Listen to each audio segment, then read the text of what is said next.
Shalom saudara-saudara, Natal tahun ini sangat terasa sangat berbeda dibandingkan tahun-tahun sebelumnya. Tahun sebelumnya juga sudah COVID memang. Selain karena COVID, majelis memutuskan untuk melaksanakan kebaktian Natal di tanggal 26 Desember. Sekalipun berbeda saudara, saya mengajak kepada saudara-saudara untuk tidak kehilangan momentum di tanggal 25 Desember ini melalui refleksi malam Natal yang kita lakukan bersama. Sebelum kita melanjutkan refleksi malam Natal ini, mari kita menyiapkan diri bersama-sama dengan seisi anggota keluarga kita. Kita mengambil waktu hening sejenak.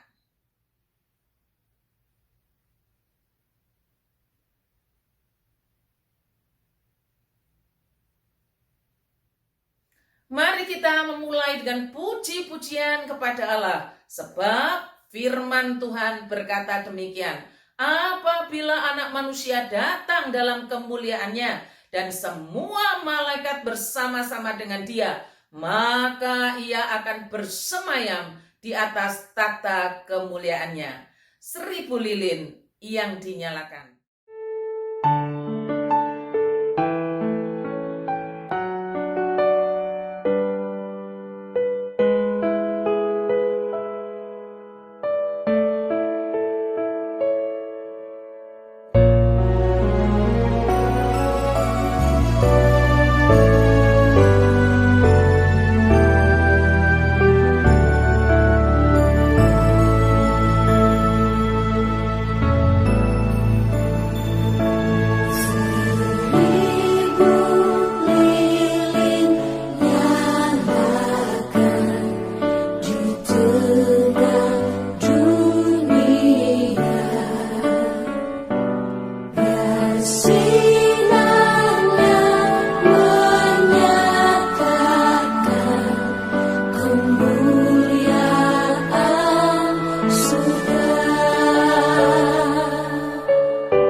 memohon pertolongan Allah Roh Kudus di dalam doa. Mari kita membukanya di dalam doa.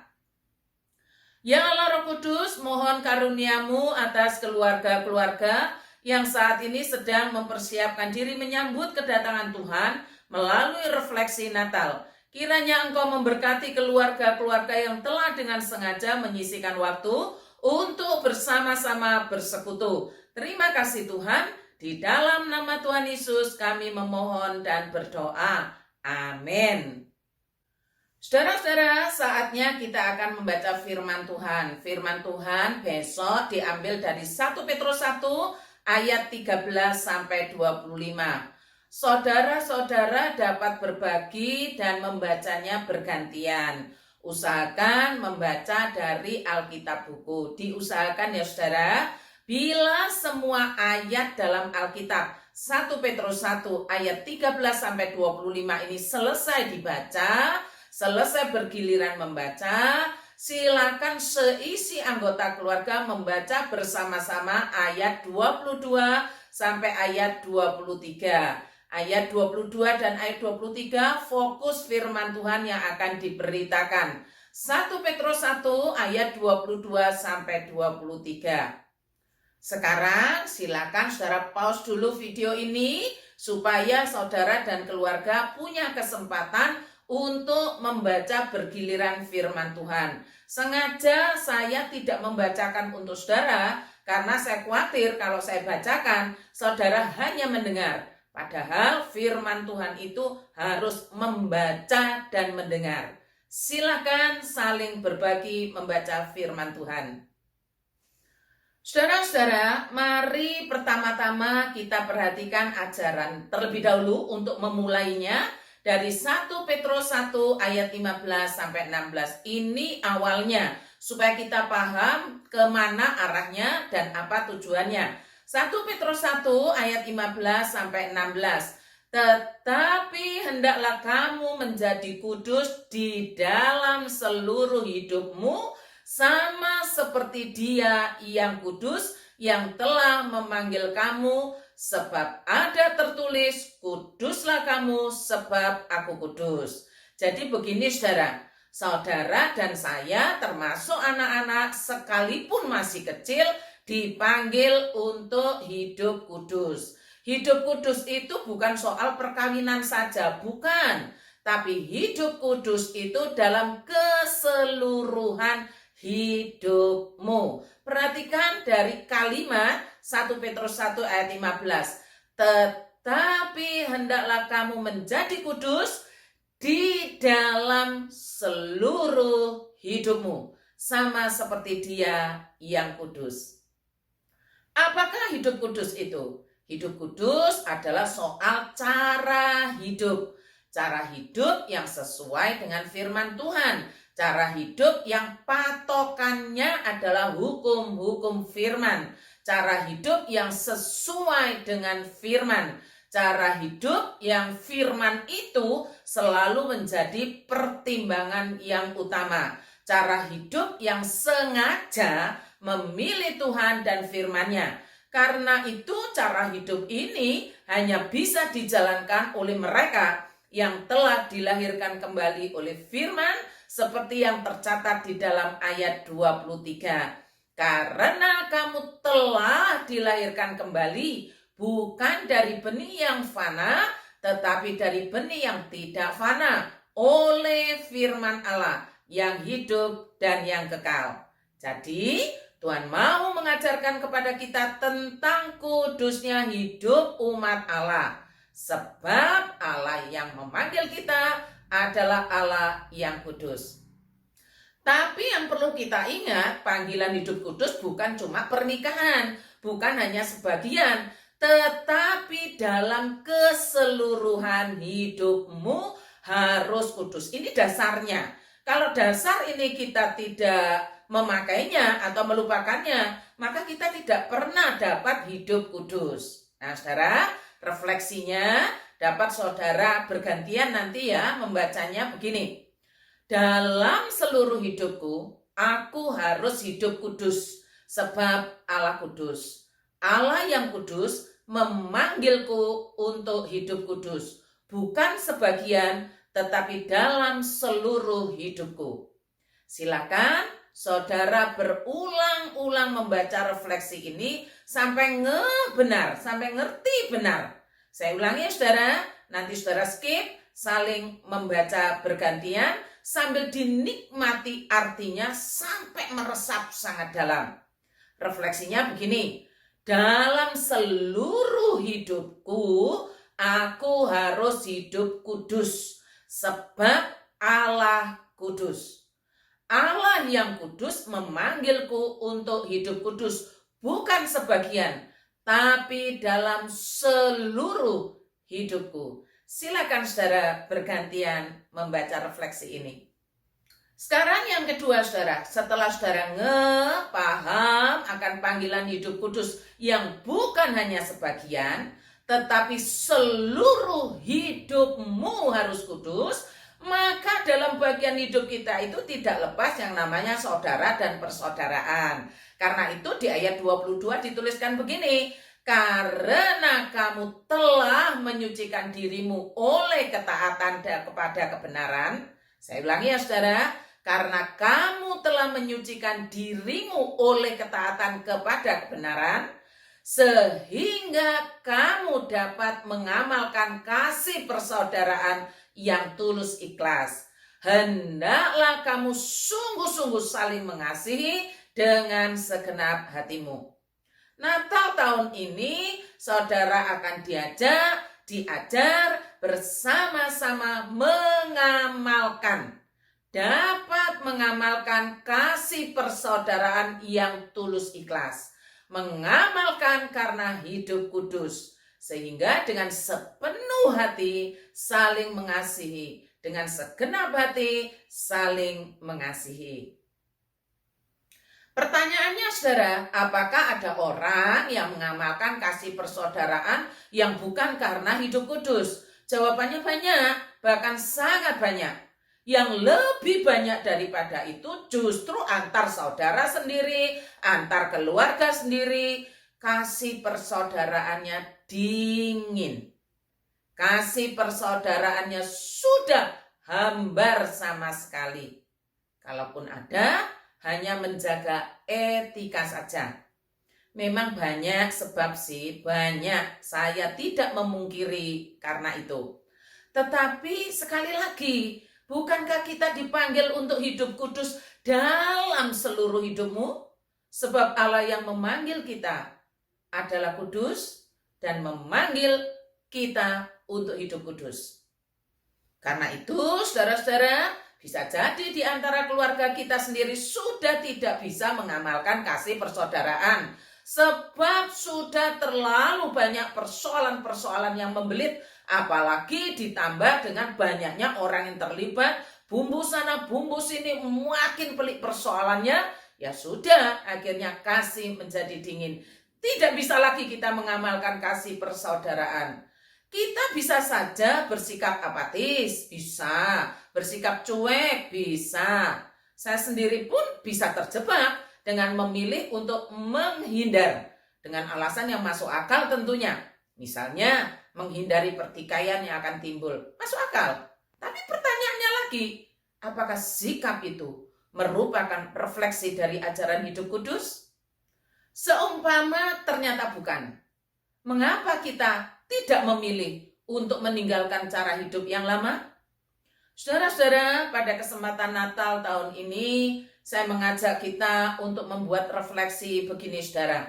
Saudara, per nomor nanti per bagian bisa saudara skip YouTube-nya untuk saudara dapat melakukan komunikasi dengan anggota keluarga saudara dengan enak, dengan terbuka, dengan apa adanya. Yang pertama begini. Bagi saudara-saudara yang keluarganya masih lengkap, masih di bawah asuhan saudara, anak-anak belum beranjak dewasa, tanamkan hidup kudus dengan memelihara untuk mengamalkan kasih persaudaraan antara saudara dengan saudaranya yang lain. Mumpung saudara masih punya kesempatan untuk mendidiknya. Nah, ini tugasnya orang tua. Ayo tanamkan. Jangan sampai saudara memihak satu dengan yang lain apapun alasannya. Misalnya, karena dia yang paling kecil, makanya saya bela, tidak boleh lagi demikian. Kita semua harus kudus dalam keseluruhan hidupmu. Silakan, saudara, orang tua untuk mengajarkan bagaimana kasih persaudaraan itu dimulai dari tengah-tengah keluarga. Silakan, saudara. Yang kedua sekarang, jika ternyata anak-anak kita sudah berkeluarga, sudah punya kehidupan masing-masing, sudah berumah tangga sendiri, dan ternyata antara anak dengan anak terjadi persoalan-persoalan yang menyebabkan kasih menjadi dingin. Coba diskusikan dengan anak-anak yang ada, yang masih ada, dengan suami, dengan istri yang saat ini sedang bersekutu, jangan yang di luar, bagaimana jalan keluarnya, tapi tetap memegang teguh ajaran hidup kudus. Misalnya begini, saudara, ketika masih anak-anak, masih bisa rukun, masih bisa saling membantu, namun setelah dewasa dan berumah tangga sendiri, maksudnya rumah tangga sendiri, ada persoalan serius sehingga malas untuk bertegur sapa, malas untuk berkomunikasi, malas untuk beramah-ramahan. Bisa terjadi, sebabnya apa? Banyak. Biasanya soal materi. Nah, ini yang menyebabkan tidak bisa rukun, kasih menjadi dingin, tidak bisa mengamalkan kasih persaudaraan. Coba diskusikan dengan yang masih ada. Saya berharap orang tua menghindari cara untuk berkata A kepada yang satu, tapi kepada yang lain berkata B. Sehingga anak-anak justru tidak menjadi rukun karena peran orang tua yang salah, memihak satu dengan yang lain. Saya sangat berharap hindari itu. Walaupun saudara lakukan secara diam-diam, ngomong-ngomong ya, akhirnya bocor. Dan itu bukan cara hidup yang kudus. Coba diskusikan cara hidup kudus ketika menghadapi situasi di mana tidak mungkin kita mengamalkan kasih persaudaraan. Silakan di-skip, silakan berdiskusi. Yang ketiga, saudara, akhiri dengan saling terbuka. Buka hati selebar-lebarnya, tanpa harus tersinggung. Biasakan kalau dievaluasi atau anak-anak jujur kepada kita, biasakan yang tersinggung, yang marah, yang sifat-sifat yang lama itu, buanglah jauh-jauh supaya anak-anak bisa terbuka satu dengan yang lain. Suami terbuka dengan istri, istri terbuka dengan suami, anak-anak terbuka dengan orang tua. Ini mulainya dapat mengamalkan kasih persaudaraan. Ingat, saudara, seringkali kita itu memberikan pujian, tapi pujiannya palsu. Pujian yang palsu menjerumuskan orang. Berterus terang tanpa hikmat justru menyakitkan hati. Tapi terbuka karena hidup kudus dapat membenahi dan merawat tali persaudaraan, termasuk yang nyaris menjadi dingin, sehingga bisa pulih kembali. Selamat menyambut Natal bagi Tuhan. Mari kita amalkan kasih persaudaraan yang tulus ikhlas. Hendaklah kamu sungguh-sungguh saling mengasihi dengan segenap hatimu. Tuhan memberkati. Selamat mempersiapkan diri. Saudara-saudara, saya menghimbau semua jemaat GKT Banyuwangi dari sekolah minggu, remaja, pemuda sampai jemaat umum, perkeluarga-keluarga, ketika saudara mempersiapkan malam Natal ini, sempatkan untuk berfoto atau membuat video ucapan selamat hari Natal. Kemudian kirimkan di grup WhatsApp GKT Banyuwangi setelah kita melakukan